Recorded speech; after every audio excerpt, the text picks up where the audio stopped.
오늘 우리가 봉독한 본문 말씀은 로마서의 결론 부분입니다. 사도 바울은 3차 전도 여행이 끝날 즈음, 그러니까 시기적으로 보면은 AD 57년이었는데요. 고린도에서 이 편지 로마서를 썼습니다.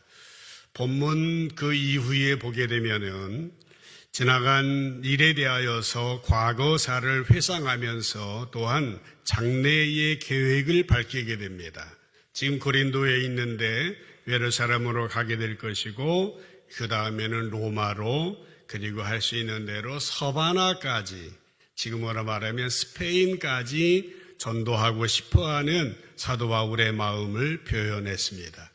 사도행전 1장 8절 말씀 가운데 보면은 성령이 너희에게 임하시면 너희가 권능을 받고 예루살렘 온 유대 사마리아와 땅끝까지 이르러 내 증인이 되리라 하시는 말씀이 있었는데 이 말씀을 실천한 사람이 사도 바울인 것입니다. 오늘 저는 봉독한 말씀을 중심으로 해서 사도 바울의 위대한 선교 업적이라고 하는 제목으로 말씀을 드리고자 합니다.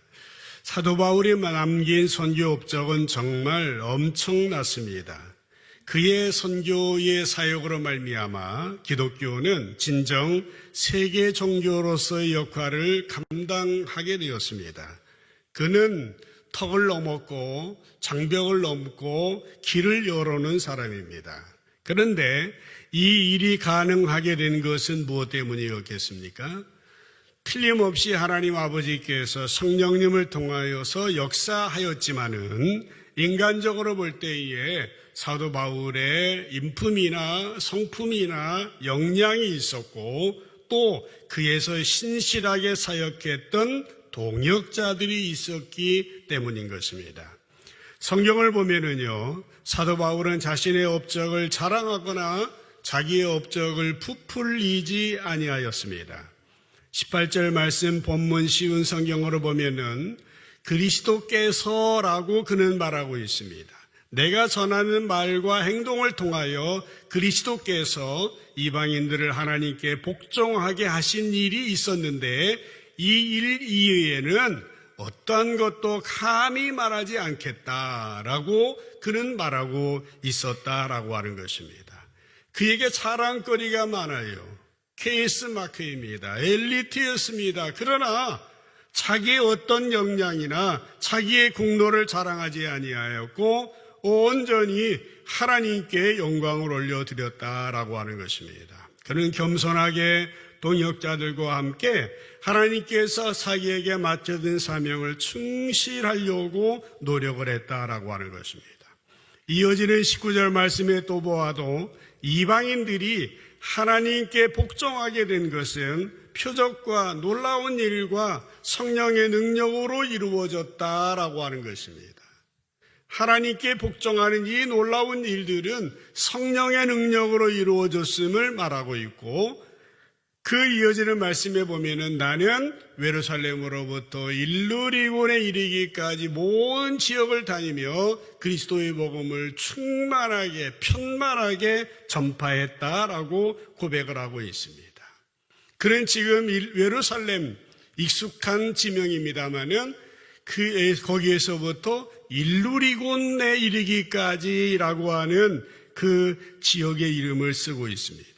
사도 바울의 위대한 사역은 한마디로 말해서 예루살렘에서 일루리곤까지라는 말로 정리할 수 있는 것입니다.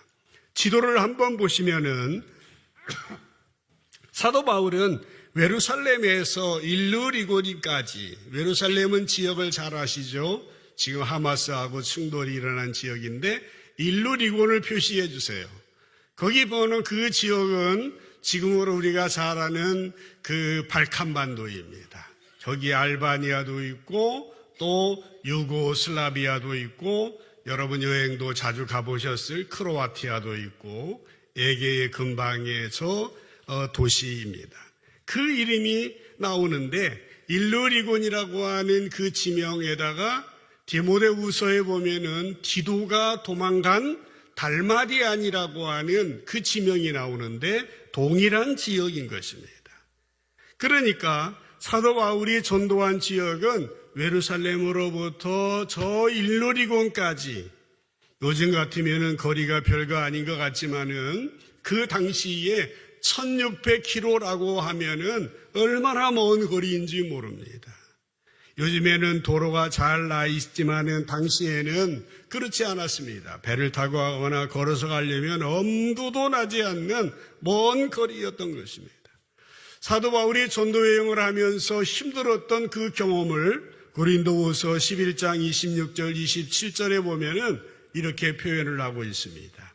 여러 번 여행하면서 강의 위험, 강도 위험, 동족의 위험, 이방인 위험, 신의 위험, 광야, 바다, 거짓 형제의 위험을 당했고 27절에 보면은 또 수고하며 애썼고 여러 번 자지 못했고 굶주리며 목말랐고 여러 번 굶고 춥고 헐벗었다.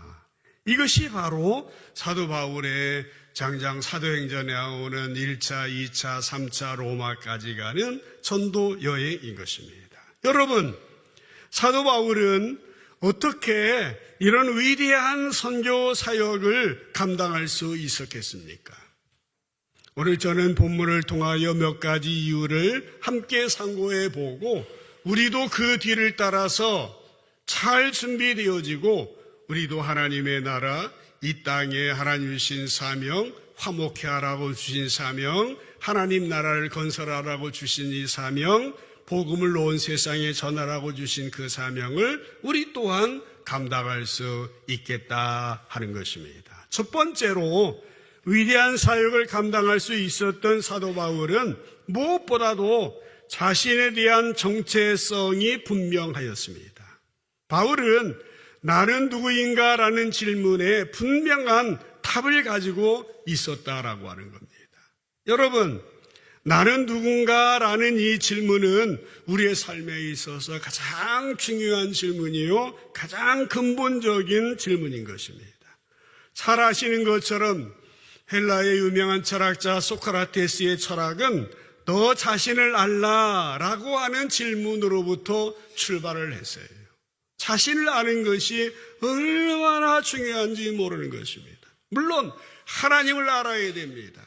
그래야 자신을 잘 알 수 있습니다. 우리가 세상을 살아가려면 원튼 원치 않든 많은 문제들이 일어나게 됩니다. 우리는 될 수 있는 대로 지혜롭게 선택하고 판단하고 결정하려고 애를 쓰고 있지만은 원치 않게도 그렇지 못하여 실수하며 실족하는 경우들이 생겨나는 것입니다. 잘 생각해 보시기 바랍니다. 왜 나의 인생에 문제가 생기는가, 곡절이 생기는가, 아픔이 생기는가? 대부분은요, 내가 누구인지 나 자신을 잘 모르는 데서 오는 일이라고 봐도 과언이 아니다라고 하는 것입니다. 그런데 오늘 본문에 보면 사도 바울은 16절에 뭐라고 말하고 있습니까? 나아가 내가 누구인가에 대한 질문에 분명한 답을 가지고 있습니다. 이 은혜는 곧 나로 이방인을 위하여 예수 그리스도의 일꾼이 되어 하나님의 복음의 제사장 직분을 하게 하심 때문이다 라고 그렇게 말하고 있습니다.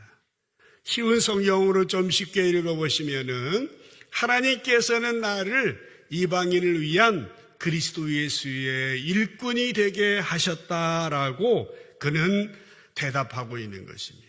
내가 누구냐? 나는 하나님이 나를 이방인을 위한 예수 그리스도의 일꾼이 되게 하셨다라고 하는 그런 정체성을 가지고 있었다라고 하는 겁니다.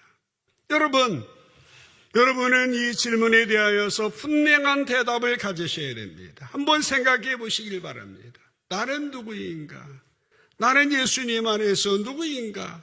이 질문에 대하여서 우리가 확신이 있게 올바르게 대답할 수 있다고 한다면은 나를 어지럽게 하고 그렇게 하고 혼란스럽게 하는 많은 문제들이 이 질문 앞에서 풀려지는 역사를 경험하게 되어질 것입니다. 우리의 인생에 있어서 만족이라고 하는 것은요, 우리의 삶에 있어서 행복이라고 하는 것은요, 사실 특별한 것이 아닙니다. 우리가 이 질문에 충실한 삶을 살아갈 수 있다면, 내가 누구인지만 확실히 알아갈 수 있다면 거기에서 진정한 삶의 만족과 행복이 주어진다라고 하는 겁니다. 사도 바울은 자신에 대한 정체성이 분명했습니다. 그래서 하나님께서 나를 이방인을 위한 그리스도 예수의 일꾼이 되게 하셨다라고 하는 분명한 대답을 가지고 있었던 거예요. 그래서 위대한 선교 사역을 감당할 수 있었다라고 하는 것입니다. 여러분, 말씀을 들으면서 또 성경을 읽으시면서 나를 하나님이 뭐라고 하셨습니까? 분명하게 잘 들으셔야 됩니다. 세상이 누가 나를 뭐라고 하는 게 아니라 하나님이 성경을 통하여, 말씀을 통하여 내가 누구인지에 대해서 말씀해 주심을 분명히 깨닫고 정립해야 됩니다. 아브라함아 부르실 때에, 삭개오야 부르실 때에, 사울아 사울아 부르실 때에 주님께서 나를 하나님의 자녀 삼아주시고 나를 천국 백성 삼아주신 그 부르심을 분명히 기억하시고 여러분 각 사람에게 주신 하나님의 거룩한 꿈을 꾸어나가며 진정 행복한 인생으로 살아가는 여러분 되실 수 있기를 주님의 이름으로 간절히 축복합니다. 두 번째로 사도 바울의 위대한 선교 업적은 어떤 이유로 이루어질 수 있었겠느냐? 하나는 철저하게 예수 그리스도 중심의 삶을 살았다라고 하는 것입니다. 빌립보서 3장 8절을 쉬운 성경으로 읽어보면 그것들뿐만 아니라 이 세상 그 어떤 것도 내 주 예수 그리스도를 아는 것과 비교되지 않는다라고 하는 겁니다. 세상의 어떤 것도, 그는 예수 그리스도를 위하여 나는 모든 것을 버렸다, 모든 것이 쓰레기처럼 아무런 가치가 없다고 하는 것을 이제 안다라고 그렇게 고백하였다라고 하는 것입니다. 그는 철저하게 예수님 중심의 삶을 살았던 것입니다. 영국의 유명한 존 스타트 목사님이 비교할 수 없는 그리스도라고 하는 책을 썼습니다. 그 책에 보면은 예수 그리스도를 어떠한 분으로 고백하고 있습니까? 예수님처럼 위대하고 탁월한 분은 없다. 예수님보다 더 깊은 영향력을 가졌던 분이 없으셨다. 예수님과 필적할 만한 상대는 영원히 아무도 없을 것이다 라고 그렇게 고백을 하였습니다. 사도 바울 또한 철저하게 예수님 중심으로 살았어요. 그래서 빌립보서 1장 20절에 보면은 내가 바라고 또 바라는 것은 어떠한 상황에서도 그리스도를 배신하지 않는 것이다. 지금처럼 항상 용기를 가지고 살든 죽든 그리스도를 높이기를 원한다고 그렇게 담대하게 말할 수 있었던 것입니다. 그는 예수 그리스도 중심으로 예수 그리스도를 높이면서 살았습니다. 높인다는 게 뭡니까? 소중하게 여긴다고 하는 겁니다. 소중하게 여긴다고 하는 것이 무엇입니까? 여러분, 소중한 것이 있다면 우리는 귀하게 여깁니다. 사람한테 자랑하고 싶습니다. 다른 사람과 나누고 싶을 것이에요. 그것이 바로 소중한 것입니다. 그래서 사도 바울은 마음속으로 예수님 중심으로 살며 예수님을 소중하게, 예수님을 높여드리면서 그의 마음 가운데는 오직 그의 이름을 위하여 라고 하는 마음으로 살았습니다. 로마서 1장 14절에 보면은 그의 고백입니다. 나는 그리스도인이든 미개인이든, 그리스도인, 헬라인, 문화인입니다. 그리스도인이든 미개인이든 지식인이든 문맹인이든 가리지 않고 어느 누구에게나 복음을 전할 책임이 나에게 있다고 그렇게 말하고 있습니다. 15절에 보면 그래서 로마에 있는 여러분에게도 복음 전하기를 간절히 바란다고 그렇게 고백할 수 있었다라고 하는 것입니다. 그는 예수 그리스도를 중심으로 살았습니다. 소중하게 이고 높이 여겼다라고 하는 것입니다. 빌립보서 2장 9절에서도 그러므로 하나님은 예수님을 최고로 높은 자리에 올리셨고 모든 이름 위에 뛰어난 이름이 되게 하셨다라고 말하였던 것입니다. 여러분, 사도 바울은 예수님의 이름을 위하여 인생 전체를 바쳤습니다. 철저하게 예수님 중심으로 살았던 거예요. 그래서 위대한 선교 업적을 이룰 수 있었더라 하는 얘기입니다. 그는 자기가 누군지, 사명이 무엇인지, 어떻게 살아야 할지를 알기 때문에 하나님 주신 사명, 선교 사명을 끝까지 잘 감당할 수 있었던 것입니다. 저는 저와 여러분 모두도 예수님 중심으로 살아가다가 어지럽게 혼란스럽게 살아가는 인생이 아니라 예수 중심으로 주님 사명을 잘 감당하며 살아가는 복된 인생이 되기를 주님의 이름으로 축복합니다. 한 가지 말씀만 더 보면은 사도 바울의 위대한 선교 업적은 어떻게 이루어졌느냐? 그는 하나님이 맡겨주신 일을 소중하게 생각했다고 그랬죠? 그러면서 능히 이 일이 이루실 줄을 확실하게 믿었다라고 하는 것입니다. 맡기신 일을 중요하게 생각하고 능히 이루실 줄을 확실하게 믿었어요. 그 믿음이 얼마나 중요했었는지. 디모데후서 1장 12절에 보면은 내가 복음을 전하는 일 때문에 고난을 받지만 조금도 부끄러워하지 않습니다. 복음 전하는 일로 부끄러움 당했다. 그것은 내가 지금까지 믿어온 한 분 예수 그리스도를 잘 알고 있기 때문이고 부끄러워하지 않는 이유가요. 또 주님은 내게 맡기신 것을 세상 끝날까지 안전하게 지키실 것을 확실히 믿기 때문이다라고 하는 그런 사실이에요. 사도 바울은 복음 전하며 당하는 고난을 부끄러워하지 않았어요. 로마서에도 그런 말씀이 있죠. 로마서 1장 16절에도 내가 복음을 부끄러워하지 아니하노니. 그는 전도자로서 예수님 안에 있으며 예수님 중심으로 살다가 당하는 그 고난에 대하여서 조금도 부끄럽게 생각하지 아니하였다라고 하는 겁니다.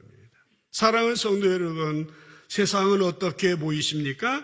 많은 사람들이 잘 사는 것 같고 잘 나가는 것 같고 행복하게 사는 것 같이 보입니다.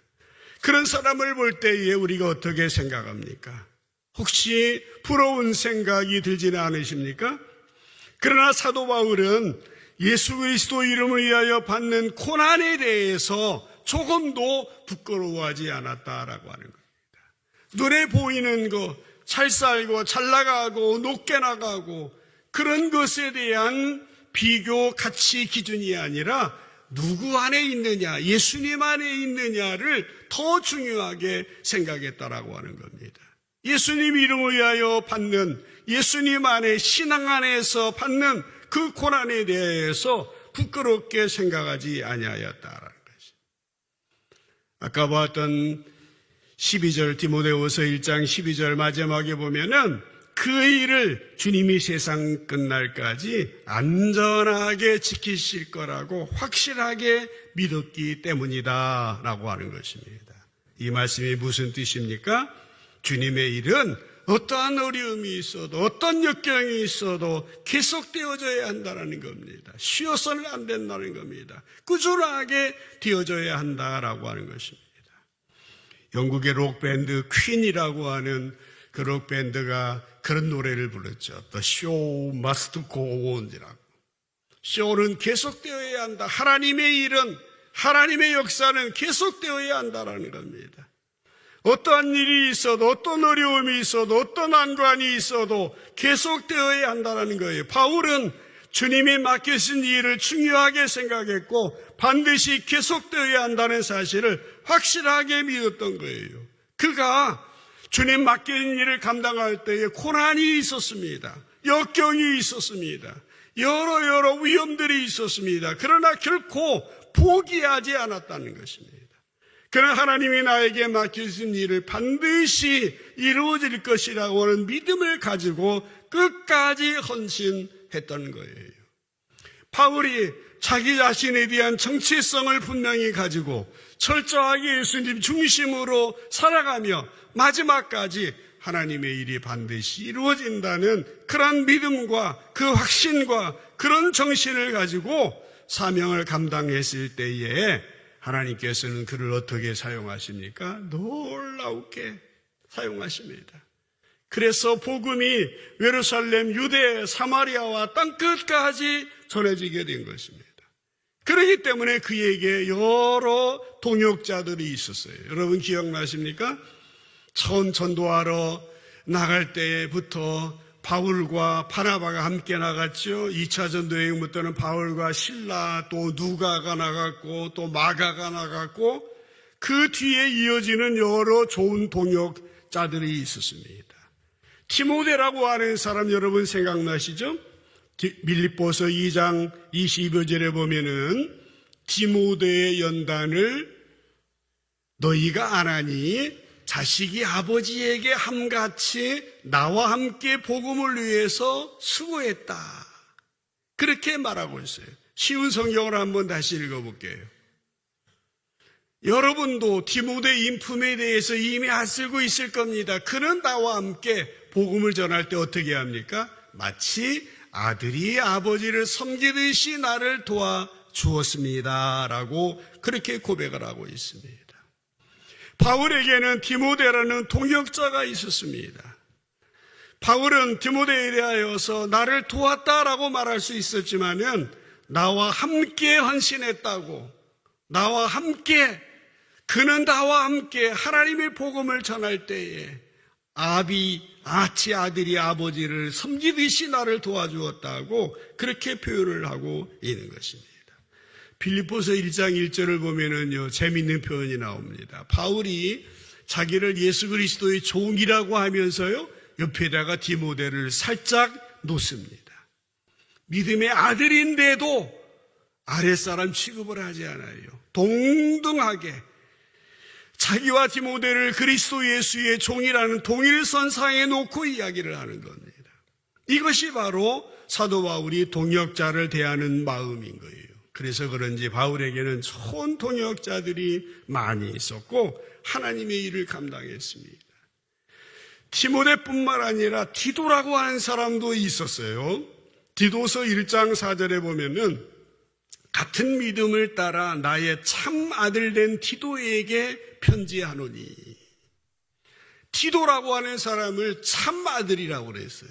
쉬운 성경에 보니까 친아들이라고 그렇게 번역됐더라고요. 디도는 어떤 사람입니까? 유대인 아닙니다. 이방인이에요. 헬라 사람, 그리스 사람인데요. 바울을 통해서 복음을 듣고 예수 믿고 제자가 되고 동역자가 되었습니다. 디도는 바울에게 친아들, 참아들이었습니다. 고린도후서 8장 23절에서도 보면은 디도로 말하자면 그는 나의 동역자고 여러분을 위하여 나와 함께 일하는 동료다. 디도와 함께 간 다른 형제들도 이곳 여러 교회의 대표자고 그리스도께 영광이 되는 사람이라고 그렇게 말했어요. 그 사도 바울이요, 나중에 이 디도를 크레타 섬의 감독으로 파송하고 임명을 합니다. 크레타 섬, 여행 가보신 분 계십니까? 저도 못 갔습니다만 성경에 보면은 그레데 섬이라고 있는데 크레타라고 하는 큰 섬이 있는데 거기에 주교로 감독으로 임명을 했습니다. 디도는 헬라 사람 이방인이었습니다마는 예수님 믿고 책임감을 가진 사람, 맡은 일에 충실한 사람이었습니다. 디도는 주로 바울의 편지를 이 교회, 저 교회에 전달하는 책임을 감당했다라고 하는 것입니다. 또 한 사람만 소개하면은 평신도인데 브리스길라, 아굴라 부부입니다. 이 부부를 고린도에서 만났는데 평생 동안 신실한 동역자로 함께 사역을 했던 거예요. 로마서 16장 3절 4절에 보면은 너희는 그리스도 예수 안에서 나의 동역자들인 브리스가와 아굴라에게 문안하라 그랬어요. 동역자라고 하는 겁니다. 4절에 보면 놀라워요. 그들은 내 목숨을 위하여 자기들의 목까지도 내놓았나니 나뿐 아니라 이방인 모든 교회도 그들에게 감사하느니라 라고 말했어요. 이 부부에 대하여서 이 두 사람은 내 목숨을 위하여 자기들의 목까지도 내놓았다고 인정하고 감사하고 존경하는 마음을 표현하고 있었다라고 하는 겁니다. 하나님의 일을 위하여서 사도 바울의 됨됨이가 그러하였던 것입니다. 여러 동역자들이 위대한 복음 사역을 감당할 수 있기까지 여러 동역자들이 있었는데 이 배경에는 뭐니 해도 사도 바울의 성품 때문이었다라고 볼 수 있습니다. 사도 바울은 신실한 성품의 사람이었어요. 그의 됨됨이가 부족한 부분이 왜 없었겠습니까? 그러나 이 신실함이 겸손으로 나타납니다. 그래서 동역자들이 생기는 거예요. 그는 천성적으로 겸손한 사람이 아니었어요. 한때는 교회를 핍박하는 일에 앞장섰던 강한 사람이었지만은 예수 믿고 난 다음에 변화되었습니다. 그래서 나는 날마다 죽노라 내 몸을 쳐서 복종시킨다고 새로운 사람이 되었어요. 성령의 사람, 겸손의 사람이 되었습니다. 뿐만 아니라 다른 전도자들과 불필요한 경쟁을 하지 않았습니다. 비교하지 않았습니다. 고린도전서 3장에 보면은 고린도 교회에서 사역할 때에 아볼로라고 하는 유명한 전도자가 있었습니다. 아프리카 알렉산더 이집트 출신인데 말을 잘합니다. 어릴 때부터 두 사람 사이에는 경쟁 관계가 만들어진 때가 있었는데 그때 사도 바울이 어떻게 말했습니까? 고린도전서 3장 5절 6절에 보면은 그런즉 아볼로는 무엇이고 바울은 무엇이냐? 그들은 주께서 각각 주신 대로 은사 주신 대로 너희로 하여금 믿게 하려고 세운 사역자들이다. 아볼로도 바울도 6절에 보면은 위대한 말을 합니다. 나는 심었지만 그는 물을 주었고 그러나 오직 하나님이 자라게 하셨다고 그렇게 말하고 있어요. 참 감동이 됩니다. 누구와 비교하지 않습니다. 경쟁하지 않습니다. 존중합니다. 겸손한 사도 바울의 모습입니다. 그는 우리가 읽은 본문의 다음 구절인데 로마서 15장 20절에 보면은 나는 다른 사람이 닦아놓은 터 위에 집을 세우지 않는다. 그렇게 말하였던 것입니다. 바울의 이런 마음, 이런 태도가 있었기 때문에 끝까지 사명을 감당하여 위대한 선교 업적을 이룰 수가 있었던 것이에요. 여러분, 바울이 최후에 고백한 그 구절을 생각나시죠? 자신의 삶에 대해서 디모데후서 4장 6절로 8절에 보면은 전제와 같이 내가 벌써 부어지고 나의 떠날 시각이 가까웠도다 하면서 7절에 같이 읽어볼까요? 시작. 나는 선한 싸움을 싸우고 나의 달려갈 길을 마치고 믿음을 지켰으니 이제 후로는 나를 위하여 의의 면류관이 예비되었으므로 아멘. 이제 후로는 나를 위하여 면류관이 예비되었으니 주 곧 의로운 재판장이 그날 내게 주실 뿐만 아니라 주를 위해 나타나심을 사모하는 모든 자에게도 주신다라고 그렇게 고백을 하고 있는 것입니다. 얼마나 가슴 뭉클한 고백입니까? 여러분, 그는 세상 사람이 다 가는 길로 가지 않았습니다. 그는 세상 사람들이 행복하다고 여기는 길을 선택하지 않았습니다. 그는 자랑거리가 많았지만 자랑하지 않았습니다.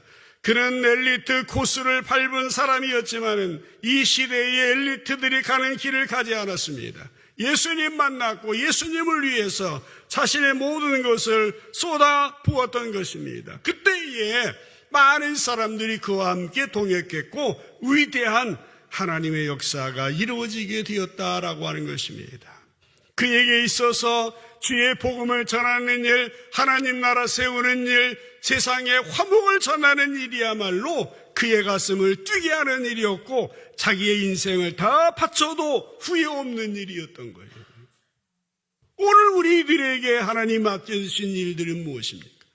이번에 성령 축제를 마치면서 우리 성도들이 사모하는 마음을 가지고 말씀을 듣고 은혜 받고 우리의 삶의 현장에서 하나님의 일을 감당하기 위하여서 헌신하며 결단하는 뜨거운 마음을 바라보면서 얼마나 감사한지 모릅니다. 조용히 2000년 전에 하나님의 위대한 일을 감당했던 예수님의 신실한 종 바울을 생각해 보십시다.